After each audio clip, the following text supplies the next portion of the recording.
సంవత్సరం కిందట గత ఐపీఎల్ సందర్భంగా భారత క్రికెటర్ హార్దిక్ పాండ్యాపై తీవ్ర విమర్శలు వచ్చాయి. తమ అభిమాన క్రికెటర్ రోహిత్ ని కాదని ముంబై ఇండియన్స్ కెప్టెన్సీ బాధ్యతలను పాండ్యాకు అప్పగించడంపై అభిమానులు ఆగ్రహం వ్యక్తం చేశారు. మ్యాచ్ల సమయంలో హార్దిక్ ను హేళన చేస్తూ కవ్వించారు. అయినా ఎక్కడ నోరు జారకుండా ముందుకు సాగాడు పాండ్యా.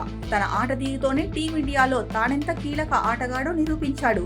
విమర్శలు చేసిన వారే ప్రశంసించేలా పాండ్యా ఎదిగాడు.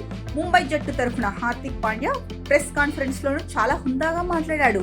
ఒక్క ఏడాదిలోనే 2 దశలను చూసిన పాండ్యా జీవితాన్ని తప్పకుండా బయోపిక్ లేదా డాక్యుమెంటరీ తీయొచ్చని భారత మాజీ క్రికెటర్ మహమ్మద్ కైఫ్ వ్యాఖ్యానించాడు. ఎంత బాధ కలిగినా దానిని తనలోనే ఉంచుకున్నాడు. బయట ఏమనుకున్నా పట్టించుకోకుండా ముందుకు సాగాడు. గొప్పగా సత్తా చాటి కంబ్యాక్ ఇచ్చాడు. ఈ క్రమంలో కొన్ని రోజులు అతడి ప్రయాణం దారుణంగా ఉంది. ప్రేక్షకుల నుంచి హేళనలు ఎదుర్కొన్నాడు. అతడిని తక్కువ చేసి సోషల్ మీడియాలో తమకు ఇష్టం వచ్చినట్లు రాసేశారు. ఎన్నో అవమానాలు బాధించినా ప్లేయర్ గా ముందుకు సాగాడు. ఆటగాడు ఎప్పుడూ వాటిని మర్చిపోలేదు. అతడిని పక్కన పెట్టినా పర్వాలేదు, కానీ అవమానించడం మాత్రం సరైంది కాదు.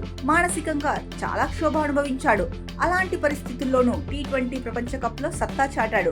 ఫైనల్లో దక్షిణాఫ్రికా డేంజరస్ బ్యాటర్ హెన్రిచ్ క్లాసెన్ ను అవుట్ చేశాడు. ఇక ఛాంపియన్స్ ట్రోఫీ సెమీఫైనల్లో జంపా బౌలింగ్ లో కొట్టిన 2 సిక్స్లు ఎంత విలువైనవో ప్రత్యేకంగా చెప్పక్కర్లేదు. బ్యాట్ తో పాటు బంతితోనూ సింహంలా పోరాడాడు.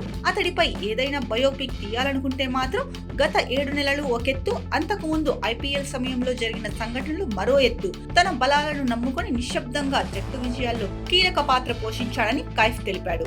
ఇక ఐపీఎల్ 2025 సీజన్ లో హార్దిక్ పాండ్యాతో ప్రత్యర్థులు జాగ్రత్తగా ఉండాలి. తప్పకుండా ముంబై టాప్ 4 లోకి వస్తుంది. అభిమానులు మళ్లీ పాండ్యాకు సపోర్ట్ ఇవ్వాలి. రోహిత్ అతడికి అండగా నిలవాలి. పాండ్యా తన పేలవ దశ నుంచి బయటపడ్డాడు. భారత్ 2 కప్పులను సాధించడంలోనూ కీలక పాత్ర పోషించాడు. కష్టాలను ఎదురొడ్డి పోరాడటం నిజంగా అభినందనీయమని కైఫ్ ప్రశంసించాడు.